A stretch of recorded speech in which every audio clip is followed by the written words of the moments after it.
Find this and other great figures at BigBadToyStore.com. What's going on, ladies and gentlemen? This is baltmatrix, and today we are taking a look at the Transformers Generations Deluxe Class figure known as Windblade. Now, for those of you who do not know, Windblade is a fan decision figure. What do I mean by fan decision? Well, about a year ago, Hasbro had a contest. They every week would put up a series of choices for a specific category, like what's the alt mode? Is the character male or female? What's the motif? Do they have a sword or a gun? And this is the figure we wound up with. Her name is Windblade, a fembot that turns into a jet with a samurai motif. Actually, it's more of a geisha motif than a samurai motif, but we're not picking hairs here. The figure is packaged in robot mode, and, well, it's not good. It's not good at all, and it looks okay, but there are a lot of problems. We'll talk about those problems in this review. The overall robot mode aesthetic isn't that bad, but you have a lot of basic colors here. We have red, black, some blue, and then the little bit of gold for the hairpin in her hair, and her face, which is actually very well detailed, but the rest of the figure really isn't. There is some decent molding, but there's no paint to actually accent those molds. And by molds, I mean details. The figure does come with this sword and sheath. Can be stored in both modes and easily dropped, as you just saw. The sword itself is modeled in all black with this. The guard and handle is modeled in the way of a turbine engine, which I actually think is pretty cool. And the sheath is just a big piece of plastic that's modeled interestingly.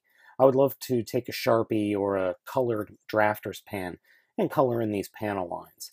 It does come apart pretty easily, and you're left with a very nice and interesting looking blade that she really has no problems holding whatsoever.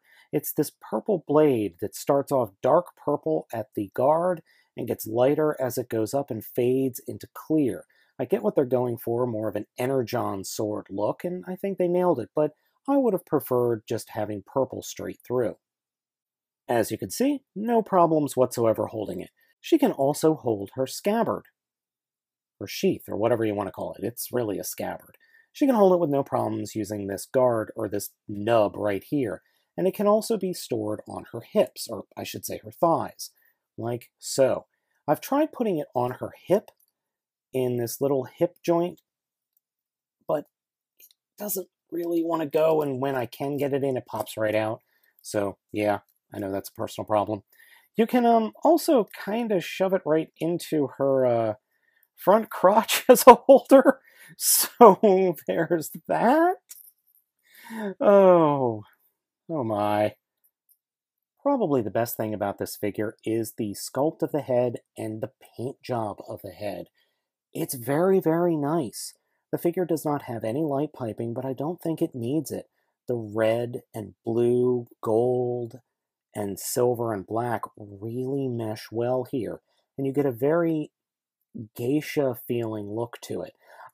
Maybe not a geisha, maybe of a kabuki dancer, as opposed to a geisha, but I see what they're going for here, and I think they nailed the overall look of the head. Unfortunately, because they put so much effort into the face and the paint on the face and the head, there's so little on the rest of the body. I alluded to this figure having some real problems earlier, and the chief problem has to do with the fact that the figure does have some difficulty standing, and that's chiefly because of all the weight it is carrying in the upper torso. These wings and the nose cone are off balance from the rest of the figure, and the figure is wearing high heels. Really flimsy high heels. Now, the front of the boot is not the problem. This is one solid piece of plastic. The problem is the actual heel.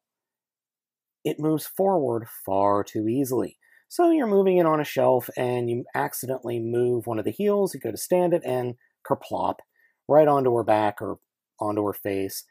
And you kind of have to leave her weirdly chicken-legged, or I should say more of an avian or beast-like leg, in order to get her to stand sometimes. And forget actually giving her really dynamic poses, because the figure just can't do it. She just cannot do interesting poses because of all the weight distribution problems on the figure. Oh, and did I mention that the legs are a little bit loose? I mean, not crazy loose, nowhere near as loose as figures I've had in the past, but definitely loose enough that it is problematic.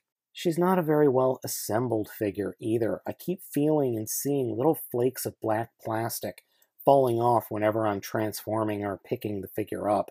So that tells me that there's something wrong with either the plastic, the paint, or maybe the hinges back here are just scraping bits of plastic off.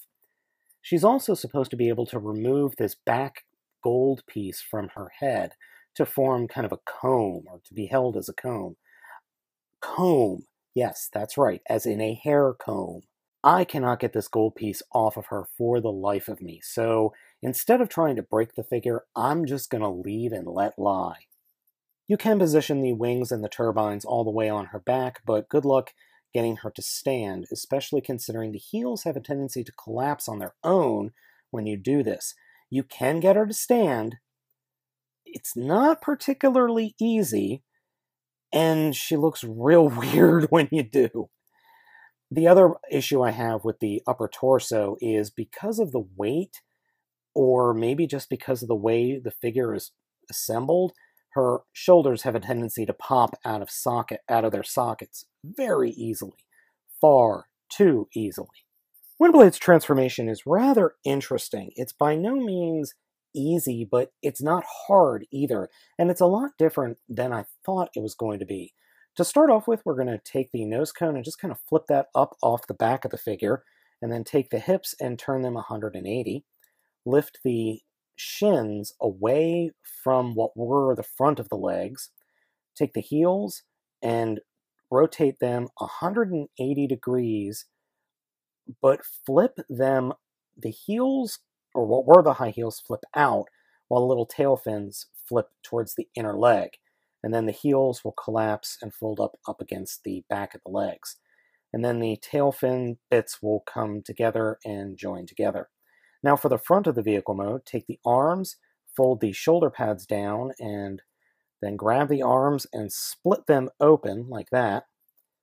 Pull the chest out, fold the whole chest and head section forward, flip the head into the chest, and then fold that back up, and flip the nose cone down into place. So you can kind of see where we're going with this. Fold the rest of the shoulder assembly down, and then the little black pieces you see sticking up over her shoulders will peg very, very loosely into place to form the rest of the fuselage. Then take the front of the shins, or the entire shin sections, fold them all the way forward, and then fold these little wing flaps that are on the back of her turbines and back of the wings, and they will peg into just above where the shins, or just below where the shins folded out to hold everything together. And then reach back and have her grab these little struts hanging off, and then we could flip out the nose cone, and that's the jet mode. And by flip out the nose cone, what I meant was flip out the front landing gear, not the nose cone. The landing gear really does like to stick, so I end up having to take the sword, kind of use the hilt to pull it out. And it would help if I was pulling it out in the right way. That would also really help. Yeah, helps when you do things the right way. I really wanted to like this jet mode, but I just don't. It's not very good. It's not holding together well. It just doesn't look good. And it looks like, well, it looks like part of her legs are folded up onto the back of the plane. That's never good. One nifty bit I do like is that the VTOL engine turbines do flip forward, so you get this really nifty little turbine engine look. I do like that, but I don't know what purpose it serves, and they can turn in different directions. They can flip all the way around, or whatever you want to do. Another thing that's really problematic with this mode is it just falls apart. You pick it up and you start moving things very easily, and the wings don't stay together all that well.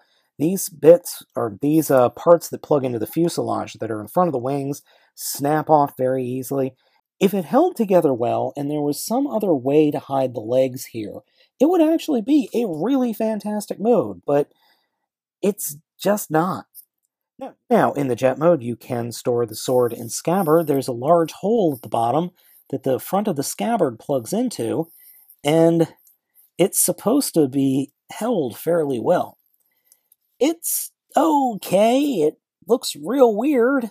I get what it's going for. It actually does add a little bit of aesthetic to it, but every time I try to snap the scabbard into place in the back, which apparently you're supposed to do according to the directions, I end up popping the engines apart.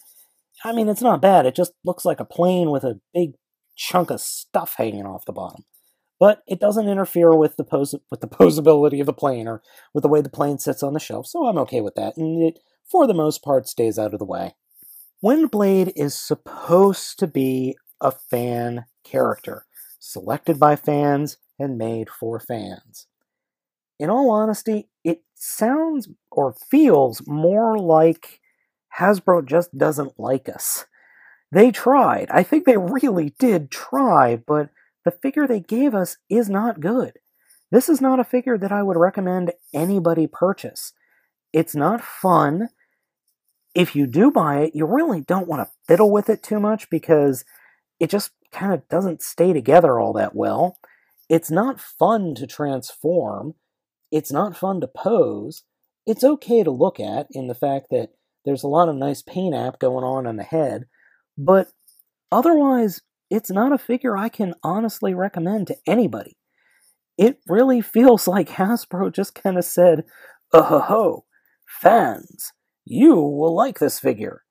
And then they delivered us some really empty promises and a crappy figure. Hasbro is in a really tough spot with this figure because they gave us exactly what we wanted. But it's not good. That's the problem. It's not a good figure. I do respect the fact that they tried. I mean, they legitimately tried to give us a figure that we wanted. But as I said, it's not good at all. Though I do take some solace in the fact that the character of Windblade in the comic books is a really neat character. I like her a lot, and I want to see more of the character.